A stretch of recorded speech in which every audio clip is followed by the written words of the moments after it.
Et donc maintenant, on passe à la critique. Alors avant de donner vraiment mon avis, je vais réagir, on va dire, aux grandes critiques qu'on donne souvent sur ces marches, parce qu'on en donne à l'appel, et c'est un peu toujours la même chose qui revient. Alors une critique qui revient souvent, c'est les jeunes sont manipulés par les organisations, et c'est pour ça qu'il y a ces marches. Alors c'est notamment des propos qui ont été tenus par la ministre flamande de l'environnement Joke Schouwvlieg, et elle a dit ça publiquement. Suite à ça, en live, elle a commencé à pleurer, à s'excuser et à dire qu'elle démissionnait parce qu'elle s'est bien fait tacler à cause de ça. Voilà, moi ça me fait rire parce que je veux dire que je l'apprécie pas spécialement et c'est un peu débile quand même de dire ça. Sachant surtout que les grands leaders de ces mouvements étudiants comme Greta Thunberg, comme Anuna de Wever se font harceler et se font menacer, et justement à ce sujet-là en disant qu'ils sont manipulés par Greenpeace ou des organismes du style.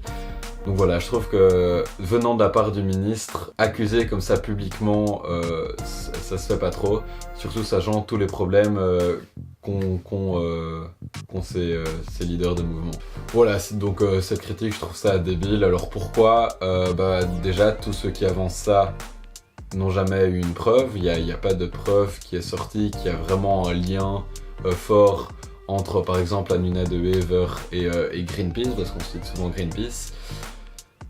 Quand bien même il y en aurait, c'est normal parce qu'on sait, je crois que c'est assez sûr que ça a été le lancement de ces initiatives et de ces marches, ça a été assez spontané. Alors bien sûr, évidemment que Greenpeace a sûrement contacté Anuna de Wever, a sûrement contacté Greta Thunberg, vu que voilà, ils ont des jeunes qui font avancer une cause pour laquelle ils luttent.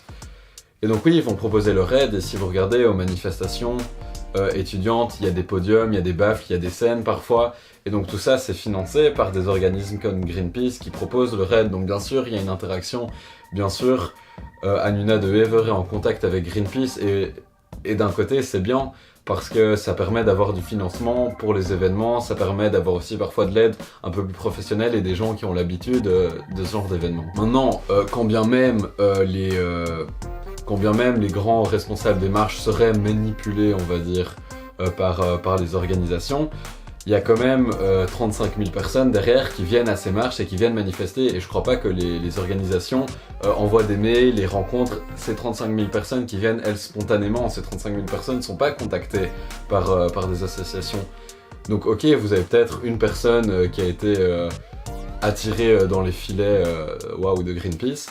En attendant, il y a 30 000 personnes qui viennent spontanément, donc faut pas s'attarder sur ça, je trouve. Par contre, ça me permet de venir à un point qui est très lié et qui m'énerve très personnellement, c'est la récupération politique. Parce que voilà, par exemple, il y a Écolo qui fait un peu de com sur ces marches, et c'est normal, évidemment, c'est tous des futurs électeurs qui marchent. Ils sont spécialisés sur le climat, donc voilà, ils sont obligés d'un peu parler de ces marches, et ils incitent à y aller. Mais Écolo me pose pas encore beaucoup de problèmes, je dois dire, à ce niveau-là. Par contre, si vous allez à une marche, une marche des étudiants, c'est très impressionnant parce que partout, des drapeaux rouges, des gens qui distribuent partout du PTB, partout du COMAC. Donc je rappelle, COMAC c'est la branche étudiante du PTB. Donc PTB qui est le parti communiste de Belgique. Il y a même les Red Fox qui sont là. Donc voilà, déjà, on va pas s'attarder dessus, mais faire un mouvement politique pour les gens de 14 ans, je trouve ça d'une stupidité incroyable, parce qu'à 14 ans, tu sais pas avoir une bonne vraie opinion politique forgée, donc c'est juste de la manipulation de jeunes. Mais soit, à ces marches, on a des stands du PTB qui sont là, on a des drapeaux du PTB, on a des gens au début des marches, mais vraiment 15 personnes qui distribuent des autocollants, Le nouveau slogan du PTB, c'est « Red is the new green ». Donc niveau récupération politique, on peut pas être plus loin que ça. Et ce qui m'énerve, c'est que ces marches, pour moi, elles sont politiques. Dans le sens que les gens qui vont marcher là, ils ont quand même des revendications politiques. Et je suis d'accord, et je trouve que ces marches doivent se retrouver dans la sphère politique. Maintenant, pour moi, ces marches doivent rester apartisanes. C'est-à-dire qu'elles sont sur la scène politique, mais qu'elles sont pas dans un parti, ou en tout cas elles prennent pas parti gauche-droite, MR, CDH, voilà. Et ce qu'est en train de faire le PTB, c'est qu'ils sont en train de rendre ces marches partisanes, ils sont en train d'essayer que les gens qui soient là deviennent PTB, et de revendiquer ces marches au nom du PTB. Et ça m'énerve rien que pour l'incohérence de distribuer des milliers d'autocollants inutiles et de flyers inutiles alors qu'on est là en train de marcher pour le climat, donc arrêtez, même si c'est faible, hein, mais voilà, distribuer autant de papier mais vraiment inutile, bah ça m'énerve. Et puis ensuite voilà quoi, les gens sont là pour manifester, ils sont pas là pour recevoir un autocollant de Comac sur eux, on s'en fout vraiment, donc arrêtez s'il vous plaît, arrêtez. Et donc voilà, si on parle de manipulation, je dis bah non c'est débile, mais voilà, si on parle de récupération politique et du PTB qui essaye de récupérer et de manipuler les gens sur ça, là je suis d'accord. Alors deuxième argument qu'on sort tout le temps, qui est vraiment le pire, c'est les jeunes sont incohérents. Il y a deux façons en fait de voir les choses quand on est conscientisé sur le climat.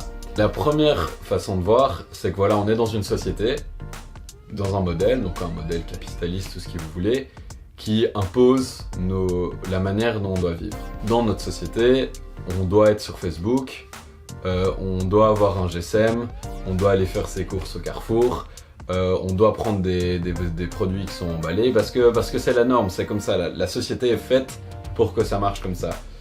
La société est faite pour qu'on mange de la viande même si c'est de la merde, pour qu'on se balade dans des champs pleins de pesticides, pour qu'on consomme plein de déchets inutiles et de bouteilles en plastique. La société est faite comme ça et ne fait rien pour qu'on s'écarte de cette norme. Et donc voilà, il y a des gens qui se disent, bah, face à ça, moi je peux rien faire, on m'impose ça, et si ça change, ça doit changer au niveau politique et au niveau économique des entreprises. Et donc dans cette optique-là, c'est pas incohérent d'être à une marche pour le climat et de revendiquer une politique ambitieuse, et d'avoir un iPhone dans sa poche. C'est pas incohérent, parce que c'est une façon de voir la société et de voir comment est-ce qu'il faut changer cette société. Et voilà, même si c'est critiquable et que c'est pas en tout cas mon approche, mais c'est pas faux, parce que c'est vrai, la société nous pousse à consommer comme ça, à agir comme ça. Alors la deuxième façon plus de voir les choses, c'est de se dire que chacun à son échelle peut voilà, faire des choix, et que ces choix au final, comme on dit, l'effet papillon, battement d'aile ou goutte d'eau dans l'océan, tout ce que vous voulez avec tout ce genre de proverbes. Et donc voilà, on peut se dire que si on prend pas la voiture, si on prend les transports en commun, si on est végétarien, si on fait du zéro déchet, que voilà, on fait des pas à cette manière. Et donc voilà, ça c'est plus une approche que je plébiscite. Mais même dans cette approche, bah, à un moment, faut vivre aussi, quoi, merde. Genre, on sait pas tout faire et vivre avec une empreinte zéro, mais c'est quasiment impossible. Donc oui, moi, j'estime que voilà, je fais quand même des choses pour ma planète, on va dire. Mais oui, j'ai un GSM, oui, si on me l'enlevait, ça me ferait chier. Mais voilà, en attendant, je fais d'autres choses à côté, et j'espère qu'un jour, il y aura des politiques comme quoi nos GSM ne seront pas fabriqués avec de la merde. En attendant, voilà, faut aussi vivre et de toute façon agir politiquement sans avoir un GSM et d'accès à internet, c'est très chiant. Argument suivant. Bah oui, quelque chose qu'on entend très souvent aussi, c'est les jeunes font ça le jeudi pour rater l'école et juste pour rater l'école ils s'en foutent. Et si on faisait ça un week-end, ce serait plus cohérent. Alors là, je trouve évidemment qu'il faut pas se voiler la face, et même de notre côté de jeunes, c'est qu'il y a beaucoup de gens, en tout cas au début il y en avait beaucoup, maintenant je trouve qu'il y en a moins, mais au début il y avait beaucoup de gens qui faisaient ça juste pour rater les cours, parce que nos potes y vont, parce que voilà, c'est un moment où on n'a pas cours, après on peut aller boire une bière, enfin c'est chouette. Et donc oui, il y a beaucoup de gens qui sont là, mais qui en ont rien à foutre, et c'est vrai, et c'est inévitable que dans ce genre de choses, il y ait des gens qui soient là et qui en ont rien à foutre. Alors, est-ce que pour autant, faut déplacer ça à un week-end? Moi je trouve que oui, non. Parce que l'avantage de faire ça un jeudi, c'est, d'un aspect marketing, hein, mais c'est vraiment le slogan école fermée pour cause climatique. C'est quelque chose de fort, c'est un message fort de dire, voilà, on va plus à l'école, parce que ça sert à rien d'aller à l'école si on n'a pas d'avenir, donc pourquoi y aller? Et vous direz ce que vous voulez, mais c'est une raison très forte, moi je trouve, et je trouve que c'est quelque chose qui marche beaucoup. Et je crois que s'il n'y avait pas eu ce message aussi fort, ça aurait moins fait parler. Après, je suis tout à fait d'accord, le désavantage de ça, c'est que voilà, beaucoup de gens font ça juste pour sécher les cours. Après, il faut nuancer, maintenant les écoles mettent quand même beaucoup de vérifications en place pour être sûr que voilà, les gens qui ont séché sont allés bien à la marche et je crois qu'ils doivent expliquer pourquoi est-ce qu'ils sont allés, pourquoi est-ce que ça les intéresse, etc. Bon, évidemment, il y a toujours moyen de tricher et de dire n'importe quoi, mais voilà, il y a quand même des vérifications maintenant. Après voilà, si ça se faisait un samedi par exemple, parce que le dimanche généralement c'est réservé maintenant aux grosses marches, si on faisait ça un samedi, bon, je crois qu'il y aurait effectivement moins de monde parce que oui, clairement, quelqu'un serait plus apte à annuler l'école que ses activités et dire ah, moi je vais pas à mon entraînement de hockey ou à mon entraînement ou à ma répétition de théâtre parce que j'aurais pas de futur. C'est beaucoup moins puissant quoi, c'est beaucoup moins puissant. Donc voilà, il y a du pour, il y a du contre. Donc non, ça reste cohérent je trouve de faire ça un jeudi, je trouve ça cohérent. Alors il y en a aussi beaucoup qui disent que les gens sont là mais n'y connaissent rien, que les jeunes sont des idéalistes, qu'ils revendiquent des choses mais qu'ils comprennent pas vraiment. Alors oui, évidemment, il y a beaucoup de gens là qui s'y connaissent pas grand chose. Après, il y a beaucoup de grandes figures, je trouve, en tout cas chez les jeunes qui sont un peu en train d'émerger lors de ces marches et qui, je crois, ont des connaissances qui sont largement supérieures à beaucoup d'adultes à côté, quoi. Et puis, depuis quand est-ce qu'il faut connaître à fond un sujet pour manifester pour? Je veux dire, moi, par exemple, je suis contre les expérimentations sur les animaux. Est-ce que, pour autant, je connais tous les effets psychologiques, psychiques et biologiques des tests de laboratoire sur les animaux? Non, c'est juste, voilà, par principe, par éthique, je suis contre. Et je connais pas toutes les entreprises qui font ça. Et je connais pas tous les effets que ça a sur les animaux, clairement, totalement. Et je sais pas combien est-ce qu'on perdrait dans notre économie si des entreprises devraient arrêter de faire ça. Je sais pas. Et je pourrais m'enseigner, mais on s'en fout. C'est idéologique, c'est de l'idéologie. Ouais, et puis dernier argument qu'on sort, c'est si vous voulez vraiment changer les choses, justement, vous devez aller à l'école. Parce que c'est ça qui vous instruit, qui va vous apprendre à changer le monde. Alors, première chose, à l'école, on n'apprend rien, vous inquiétez pas, on n'apprend rien sur tout ce qui est climatique, justice climatique et écologie et catastrophisme, ça y a pas au programme scolaire.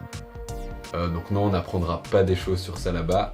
Ensuite, même si je parlais du fait symbolique, voilà, école fermée pour cause de climat, on parle de 2 heures un jeudi après-midi. Hein. C'est pas sécher les cours pendant un an, c'est 2 heures un jeudi après-midi, 2 heures.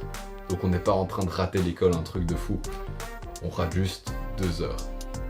Donc, à un moment, faut aussi être réaliste, quoi. Et je trouve que être 2 heures à une marche, c'est bien plus instructif que 2 heures à un cours. Mais bon, ça c'est autre chose.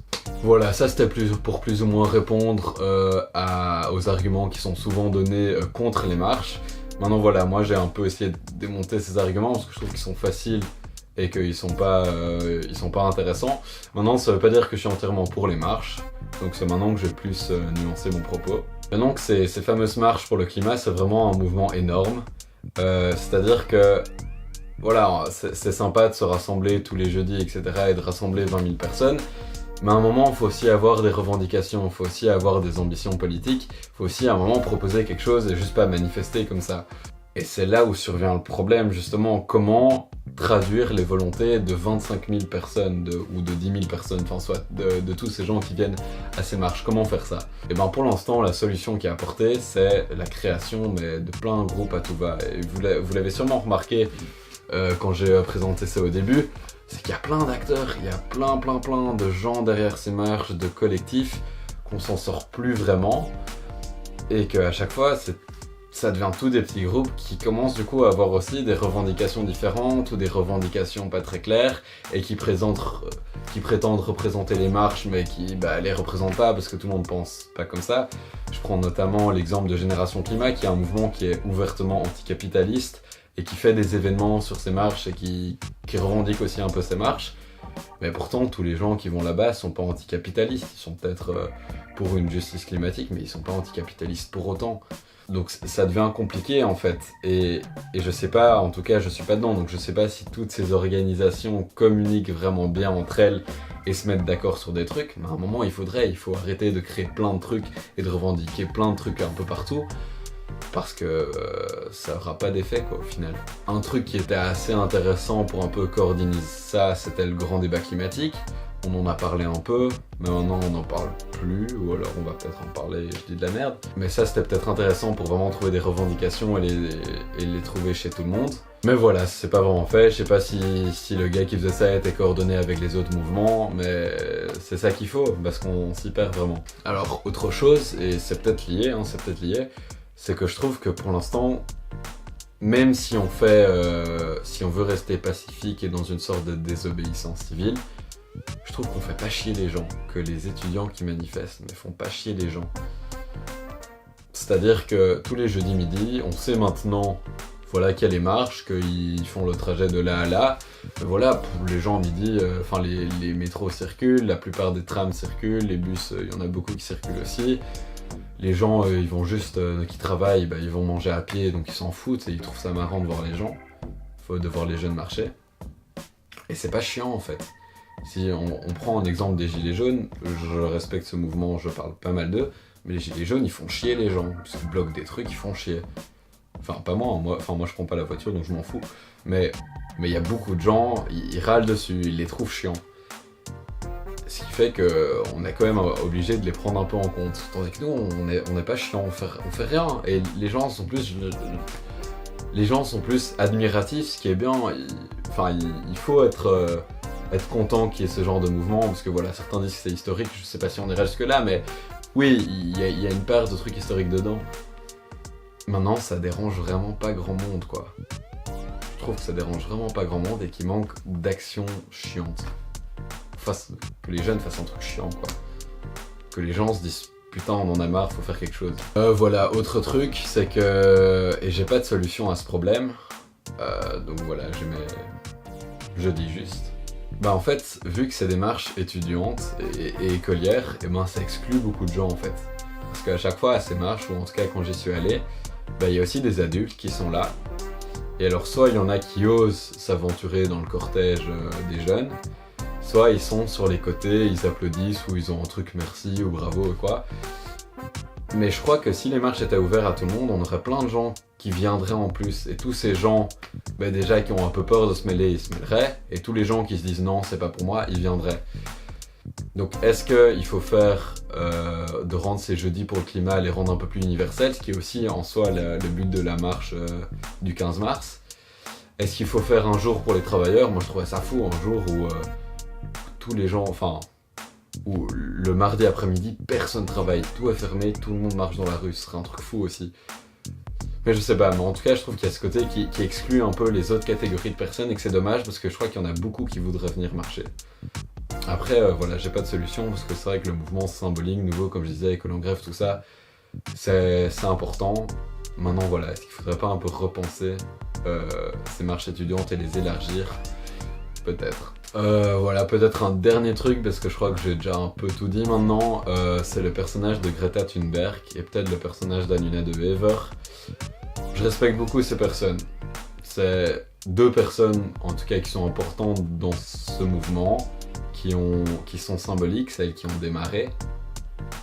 Greta qui a démarré l'idée de grève pour le climat, de sécher les cours pour le climat, et c'est Anuna de Wever qui l'a concrétisé en Belgique, donc je les respecte vraiment. Après, je trouve qu'il y a un engouement un peu disproportionné sur ces personnes, surtout sur Greta Thunberg. Quand elle est venue, c'était jeudi 21 février, du coup, à la marche, le nombre de policiers qu'il y avait, le nombre d'attroupements qui étaient, alors que voilà, c'est pas non plus une star incroyable non plus. C'est quelqu'un de symbolique, c'est quelqu'un, même si c'est une comparaison saugrenue, c'est un peu une Rosa Parks, quoi, qui a posé quelque chose, un acte. Après voilà, d'autres personnes avaient déjà peut-être posé cet acte ou l'ont déjà fait, il y a un côté symbolique qui est là. Après, c'est pas non plus... je vais prendre un exemple, à cette marche justement, j'ai été interviewé pour La Libre, et bon, je crache pas dessus, hein, mais les questions c'était... Est-ce que tu la connais? Comment tu la connais? Comment tu te sens qu'elle est là près de toi? Est-ce que tu voudrais être elle? Et j'étais là, mais pourquoi ces questions? Non, je voudrais pas être elle. Parce qu'à un moment, il faut aussi revenir les pieds sur terre, même si je la respecte. Son discours est pas très intéressant. Elle, tout ce qu'elle fait, c'est dire je veux une meilleure politique climatique, je veux une justice climatique et je veux que nos politiques agissent. Mais c'est tout ce qu'elle dit. Il n'y a rien de plus. Il n'y a absolument rien. Quand elle fait des conférences, quand elle s'adresse quand elle s'adresse à Davos, tout ce qu'elle dit c'est voilà, bougez votre cul, mais elle dit rien de plus. Elle a l'avantage voilà, d'avoir cette insolence, d'avoir les couilles et de le dire. Et puis elle a ce physique aussi particulier qui font que c'est une image forte quoi. Mais après, je suis désolé, mais un expert du GIEC par exemple, bah, je le trouve plus intéressant. C'est quelqu'un qui a beaucoup plus à dire, c'est quelqu'un qui s'y connaît plus, qui pourra dire des trucs plus intéressants et faire des propositions. Greta Thunberg et aussi Anina de Wever font pas de propositions, elles râlent, elles revendiquent. Mais derrière, il n'y a pas grand chose quoi. Donc à un moment, stop, faut arrêter de s'émerveiller et d'en faire des idoles non plus. Non, c'est des gens importants, je suis d'accord, c'est des gens symboliques. Mais voilà, ça s'arrête là. Donc voilà, ça c'était aussi encore des petits aspects négatifs. Sinon, voilà, comme j'ai dit, je suis pas objectif, hein. J'ai déjà été assez marche, je suis étudiant, donc moi globalement je suis vraiment pour, je trouve ça vraiment bien. Comme je vous ai dit, on peut même presque parler de moments historiques. Quand vous êtes assez marche, vous avez vraiment un spirit comme ça qui est très très chouette, très très intéressant en tout cas. Ce qui est hyper cool aussi, c'est que le mouvement s'essouffle pas et j'espère qu'il va continuer à pas s'essouffler parce que là, même si on est à l'acte 7, à l'acte 8, il y a quand même toujours environ 6000-7000 personnes et il y a aussi dans d'autres villes où ça commence à prendre. Et surtout qu'il y a beaucoup d'écoles qui soutiennent, il y a beaucoup de profs qui vont avec leur classe. J'ai vu, il y avait une classe de maternelle ou de primaire qui était là avec leurs professeurs, ça je trouve ça vraiment très chouette. En tout cas que les écoles soutiennent, je sais que moi je suis à Louvain-la-Neuve à l'université, ils soutiennent aussi. Donc non, c'est vraiment cool, j'espère que ça va continuer, j'espère que ça va avoir un impact. Après voilà, il y a des points négatifs, je les ai dit avant. Donc voilà, j'espère que vous avez apprécié cette vidéo, ou voilà, même si vous n'êtes pas d'accord avec moi, ce qui est très très possible, que vous avez appris des choses, que maintenant vous avez une vision un peu plus claire sur ces marches. Alors comme j'ai dit, c'est mon avis personnel, ça n'engage que moi, je suis vraiment subjectif et je suis pas du tout un expert. Donc voilà, si vous avez quelque chose à apporter au débat, si vous voulez ouvrir le débat, je vous invite à le faire en commentaire. Je vous invite aussi à partager la vidéo si vous l'avez trouvée intéressante, vous l'avez aimée, vous pouvez la liker aussi. En tout cas, je serais content parce que ça montre que voilà, que ce que je fais sert à quelque chose en tout cas et que je le fais bien et que les recherches sont bien faites. Et donc à la prochaine pour une prochaine vidéo.